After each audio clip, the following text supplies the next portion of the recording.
જન્મદિન સાંઈ બોધ 10 જાન્યુઆરી. શ્રી સાંઈની કથા સાંભળવી, તેનું સ્મરણ કરવું તે પણ ભક્તિ જ છે.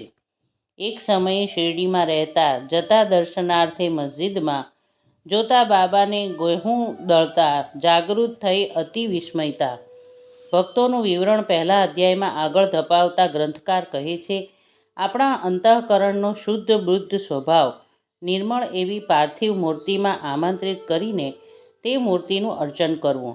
અર્ચન પૂરું થતાં જ તે પાર્થિવ આત્મ સ્વરૂપની ભાવના ફરી આપણા હૃદયમાં પૂર્વવત લાવવી, તે ખરી પૂજા ભક્તિ.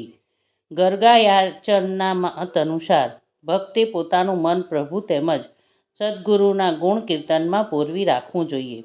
ભગવાનના ગુણ વર્ણન સાથે એકરૂપ થવું. શાંડિલ્યના મતે અખંડ આત્માનુસંધાન, કથા, કીર્તન તથા તેના અનુસાર શાસ્ત્રોક્ત આચરણ એ આગળનો ભક્તિ સોપાન છે તે જાણવું. જેના મનમાં સ્વહિત સાધ્ય કરવાની ઈચ્છા તેણે શાસ્ત્ર વિરુદ્ધનું અને જનહિતમાં ખલેલ પહોંચાડે તેવું કર્મ ટાળવું અને વેદોક્ત આચરણ કરવું. જ્યારે કોઈ પણ ક્રિયા અથવા તેના પરિણામનો કર્તા અને ભોગતા હું નથી તેવો ભાવ મનમાં જાગે છે અને અહંકારનો નાશ થાય છે, ત્યારે તે બ્રહ્મપર્ણ યોગ છે તે જાણી લેવું. કર્મનો ત્યાગ ક્યારેય શક્ય નથી, પણ કર્મનો કર્તા હું છું એવો ભાવ કદાપી રાખવો નહીં.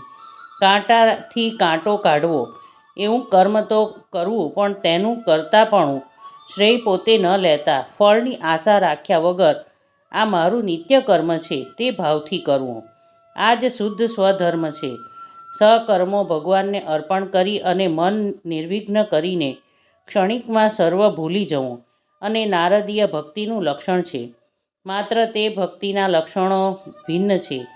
શ્રવણ, કીર્તન, સ્મરણ, પાદસેવન, અર્ચન, વંદન, દાસ્ય, સાખ્ય અને આત્મનિવેદન એની અવિદ્યા ભક્તિ જાણીતી છે.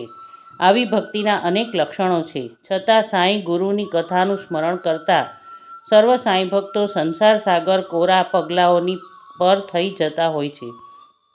ગુરુ કથા સાંભળવાની લગની લાગવાથી લેખક તે નશામાં વ્યક્ત થાય અને તે પ્રમાણે પણ સાંઈ કથા લખવી એવી તેમને પ્રેરણા થવા લાગી.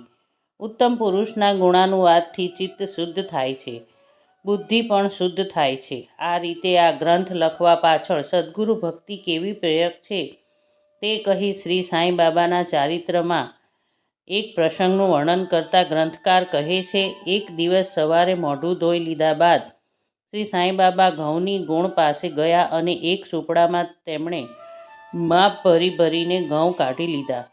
બીજી ખાલી ગુણ નીચે જમીન પર પાથરી તે ઘઉં ઘંટીમાં નાખી દળવા લાગી ગયા.